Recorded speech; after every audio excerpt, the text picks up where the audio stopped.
Trust me, that water's cold. That's not. Is it warm or what? No, what time are we teeing off then? Oh, it's not that cold. I've been in my swimming pool at home. Cold, really. My swimming pool at home's that's easy. It's quite cold. No, that's alright. Shoulders up. You need. Oh, fuck. You reckon you could do the whole interview? Yeah. You got a crowd. Hey, what's meant to make us? It's not actually that bad. Send the girls up. You got some more. Huh? It's Still on paper. It's cold, but We'll get more ice, I think. have you got any more? We'll go around the shop. Every minute we'll go and get another bag of ice. Throw it in there. Could end up being quite It's good expensive. for you anyway, though. Yeah.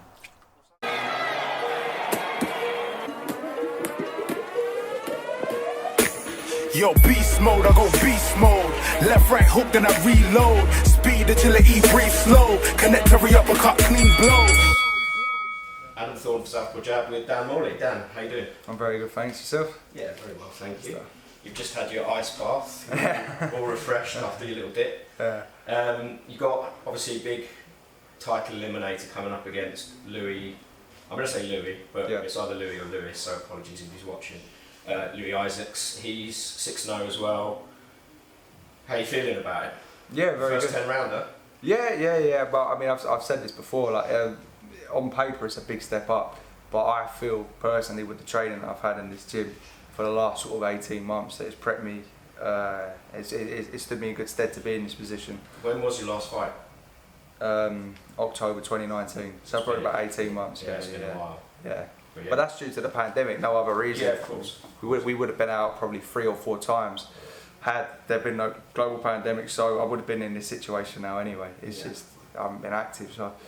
Well, it's on Fight Zone, isn't it? Yeah. Which is $4.99 a month. It's a good platform because the small hall boxers don't really get the exposure that this guy's. Precisely, yeah. Yeah, so to have people that can't necessarily come to the show and watch the show, be able to watch it, and not only watch it but in HD and live. Yeah. How does the tickets situation work for that? Because there will be a crowd at your fight as well, right? Yeah. So are you still selling tickets? Yeah, I haven't received any tickets just yet. I don't know. I am waiting for the promoter to get in contact with me because things are moving all the time with lockdown. So Louis Isaacs, he basically is exactly similar record to you. I did a bit of deep diving on your box rag. Nice. It looks like you've only ever lost 1 round in 6 fights. Is that right? I don't know. I don't think I've lost any rounds personally. I thought you would. But I don't know. Do you know who that was against? I think it was your second fight. Oh right. It was a 39. No, 39. No, it was a 6-rounder.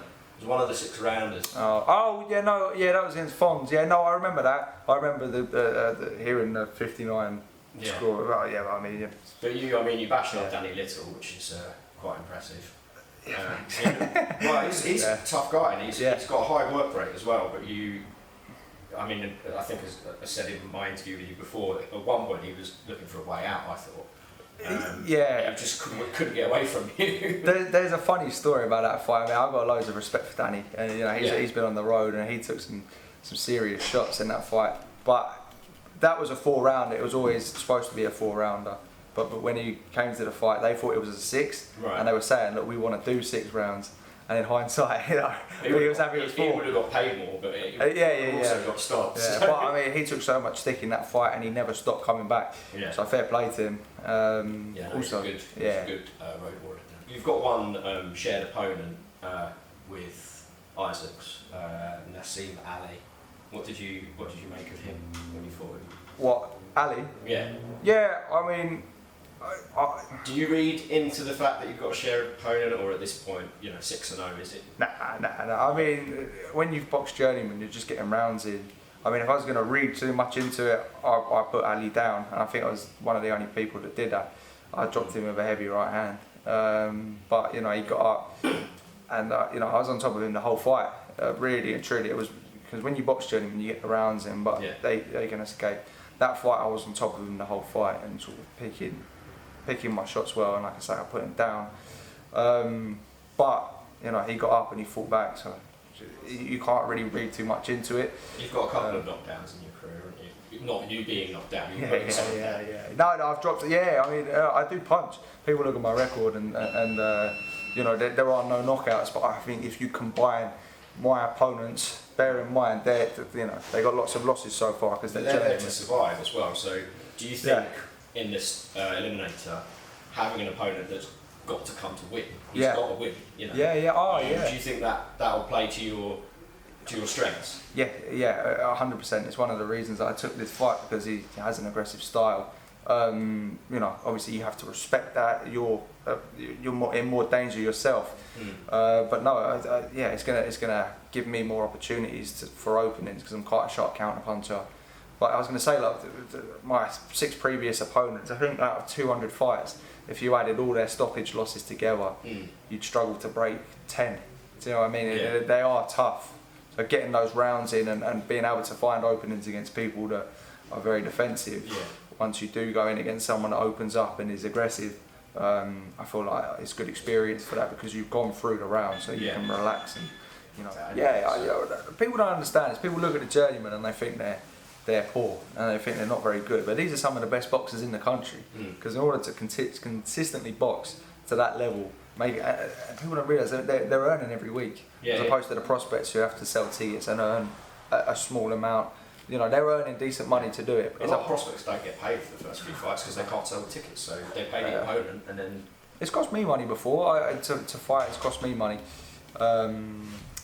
So yeah, I mean, it's you know, it's a different way of doing it. They do earn money, but it's a tough living, you know. Yeah. But I've spoke to them and they've all been honest with me, and a lot of them said, you know, like, good luck with your future and that you'll go places, and you know, I don't really want to fight you again. You were saying when we talked last year or whenever we did the interview that it was like your first fight and you were chatting to someone as you were getting weighed in and getting on well with him, and then it turned out he was your opponent.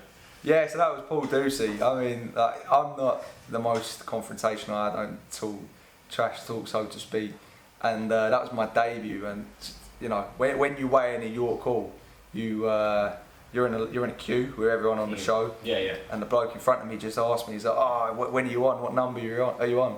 And I was like, "I don't know, like 7. What about you?" And he's like, "Yeah, 7 as well." You know what I mean? It was obviously my opponent. And mate, we had a laugh, we had a chat, we shook hands. Do you know what I mean? There was no animosity there at all. But then I got into the ring, and for some reason, I remember there was an ambulance, a car blocking the emergency escape. That always happens at your club. Always, yeah. So I mean, they have to be able to, just in case someone gets injured, and they have to be rushed off. So there was a 7-minute wait whilst we were in the ring. Just having a chat. Yeah, I was in the zone then, but he was still talking to me. And when I do get into the ring for a fight, I do change. I do go cold, and I do. I've got another side to me, so I'm able to have a chat with someone before. Like, no hard feelings, but as soon as I do get into the ring, need that, but I mean, you know, you channel it. You know, maybe it's an ego thing. I'm not sure, but you know, once you. How do you think you'll be with Isaacs in the build-up? Do you see? I mean, I assume you don't know him. Yeah. No, I don't know. Will you be a bit more, not aggressive, but will you try to avoid sort of getting pally with him and that kind of thing? It doesn't even cross my mind. You know, obviously, I have respect for him because he's you know, taking a risky fight, same as I am. But I mean, you know, it is just what it is. There's no feelings there whatsoever. It's just, you know, I don't know too much. I know he's aggressive. I know he can box.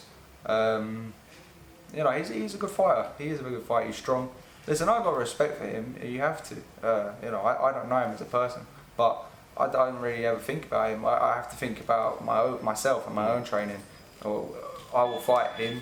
You know, I have to respect his style and adjust to him. But you know, it's not on my mind or anything. Talking of your own training, obviously we're here at the Boxing Booth Gym in Merston, training with Adam Martin. Yeah. But you were saying in the other interviews that I think I wrote down a quote. If you're not ready to go in with top level fighters when you're sparring, then you're not ready to be in the gym. Yeah. So, have you had people that you don't need to name them? Have you seen guys that come in and gone, no, I don't want any of that? No, But I've seen people get in and they're not ready, and you'll just get dropped with a body shot. To be frank, because I mean that's the mindset I've developed here, because there are top fighters here, just some of the best fighters in the country, in the world. Who gives you the hardest sparring? Right, so I've sparred everyone. Harlem. Some names? Yeah, Harlem Eubank is a handful. But I mean, it's even sparring, you know. Yeah. Everyone is good sparring. Josh Kelly is probably the most talented boxer ever sparred. So getting in there with the sharpness and the, it's something new to adjust to. Yeah. Abbas Barral has boxed for a world title eliminator, so they're all going to give you hard spars. I've never felt overwhelmed by anyone. I've never felt I'm out of my level here, because I can hold my own, and I do feel like I'm on the same level. I just lack that experience that they have. But I mean, I was going to say, I've seen people come in, no one in particular, just in general, and do a round, and it's too much from the intensity levels are too high, not just physically but mentally as well. When you step in, I remember that I sparred, I jumped in.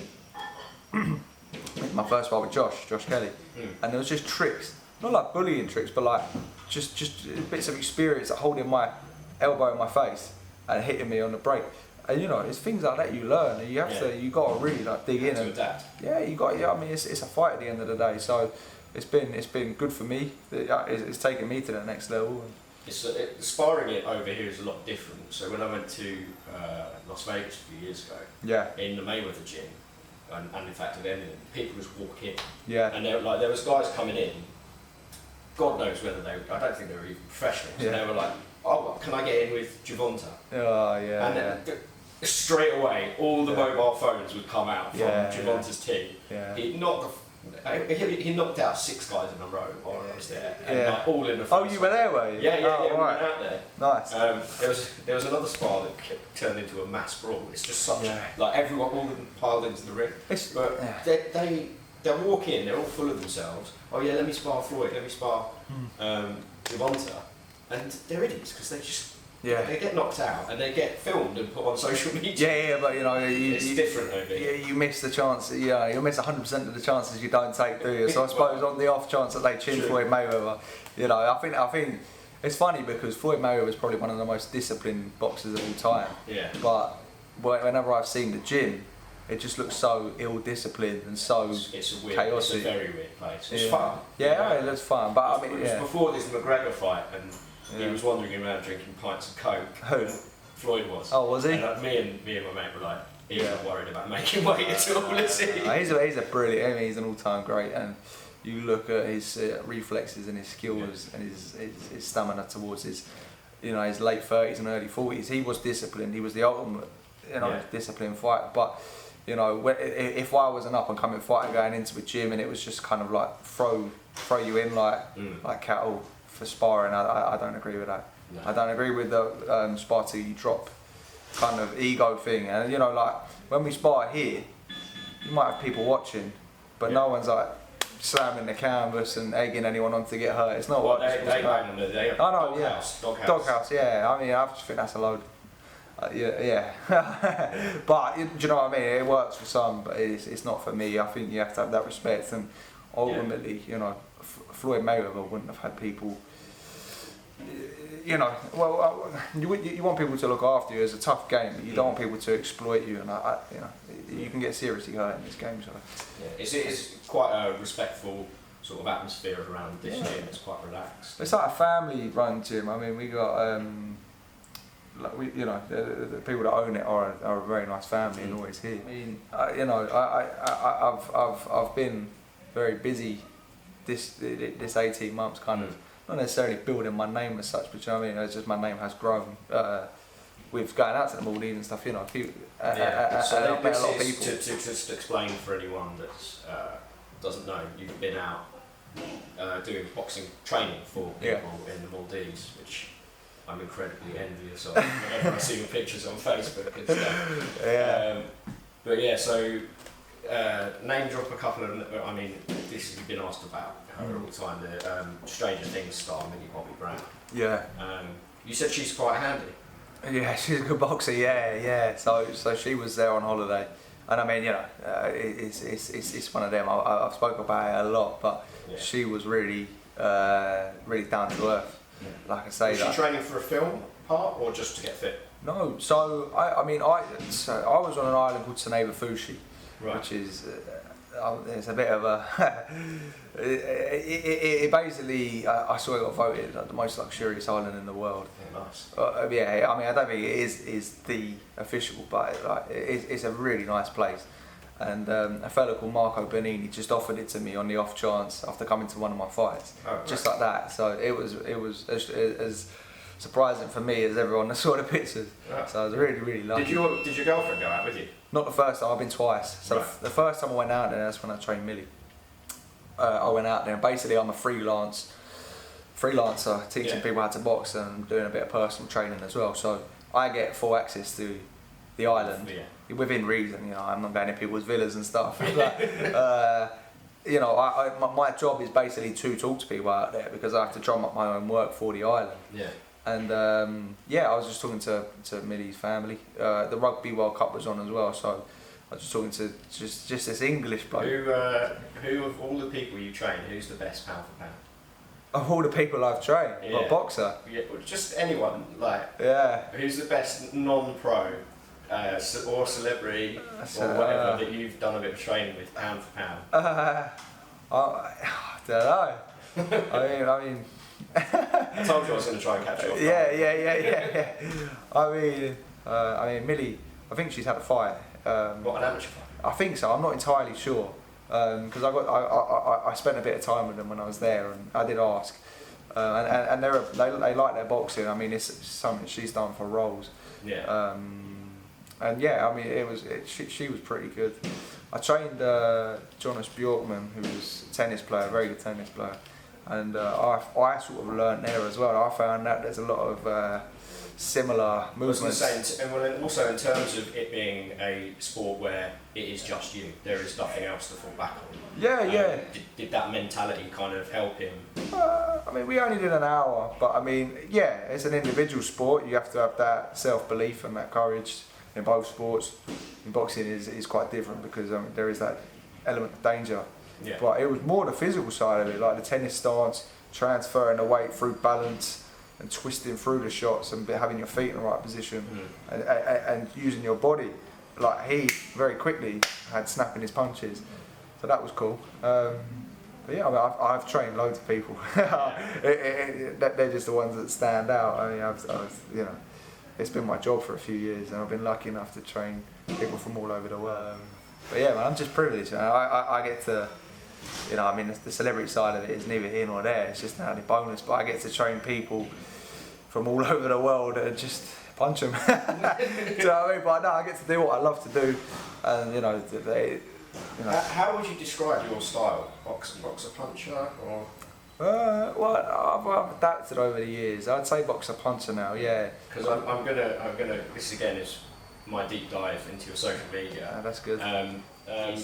So yeah, the 17-year-old slugger video that you put on Facebook, which of you sparring the heavyweight going full with tongs at him. How would you say that's changed? You've done your research, man. Because that video was only on there for about an hour. Oh, was it? Yeah. I was just lucky when I was looking the other day. That's good. So yeah, I mean, my style's adapted. I'd say I'm a boxer puncher now. You know, I'm a massive Golovkin fan. Like, it's no secret. He's my favourite fighter. And I see a lot of similarities in my style, and I spent years practicing the footwork and the body shots. But it got a bit much as an amateur. I was having tear-ups a lot, and I actually met Adam Martin at one of my fights, and I had a complete tear-up. Even Steve Collins was at the fight. Even Steve Collins came up to me and he was like, "Whoa, yeah, you're like a war." So Adam said to me, he's like, "Look, you're very, very good, but you need to sort of learn how to adapt your style." This was before we'd even started training together, and since I've been with Adam Martin and since I've been a professional, you spar a lot more than when you're an amateur. You do sort of 10 times the amount, and you take more headshots. So it's just the hard nature of the sport, and I don't want to, you know, suffer. Just from taking needless shots. So I've worked on my boxing skills, and I'm actually probably just as good a boxer now as I am able to fight. So, yeah, I'm well. How do you see the fight with Isaacs going? Have you got any tactics, or are you just going to get in there and... I mean, you don't have to tell me what the tactics are. So this is what's going to happen. Look, listen, I mean, we're working on things. I'm very much sort of go with the flow. Do you know what I mean? It's sort of been my style since I've been a pro. So, but we are working on things. You know, this is the first fight where we've had a particular style, and a particular long distance fight to work on. So, yeah, Yeah, cool. I'm going to wrap that up. Thank you very much for talking to me. Is there any sponsors or anyone you want to thank quickly before I go? Yes, I'd like to thank Rory Frystone, particularly from Pilgrim Brewery in Reigate, former lecturer of mine at college, turned sponsor. He's a gent. I mean, he has helped me through some really tough times. You know, people don't realise that you have to pay everything out your own pocket as a boxer. You know, like your training fees. It's an expensive hobby, as my friend one of our pros called it. If you're not actually fighting, it's an expensive hobby when it's your job. yeah. But he's paid. You know, he's helped me out with stuff like medicals and brain scans. Also, Dylan Howe's Foundation. You know, they have also helped me out. They're a local foundation that help up and coming athletes in Surrey. Yeah, I want to thank Marcus as well, the Think website. He sorted out my website. Special thanks to Frank. Frank will know who he is. He's someone I met when I was out on my travels, and he's a very, very special man. He's helped me massively. He's given me a real big boost, especially for this fight now, because I've been able to focus solely on this fight. So, you know, in order to have him in my career is a privilege, and he'll never understand how much that meant to me. My dad as well, because my dad always gives me stick when I don't mention him. No, in all seriousness, my dad and my family. And yeah, man, I mean, I'm just thinking if there's anyone I've left out. I mean, Jimmy Jukes and Michelle, Hunter Heroes, they've been there from the start. And yeah, Colin Middlemass as well, you know Colin. Yeah, I like Colin. Good guy. Yeah, he's the man. He's always helping me out. And yeah, I'm sure there's more. That's fine. I mean, yeah. It's been quite a long morning, so my brain's not working. But, anyway, right, Dan, thank you so much for speaking to us. Best of luck on August 7th. Is it final eliminator or just eliminator? I don't know. It's a fight. It's all about eliminator. Yeah, it's a big fight, so that's all about it. First 10 rounder. Best of luck. Thank you. Speak to you again soon. See you at the fight, most likely. Yeah, thanks, Adam. Thanks, man. Cheers, mate. Cheers, man.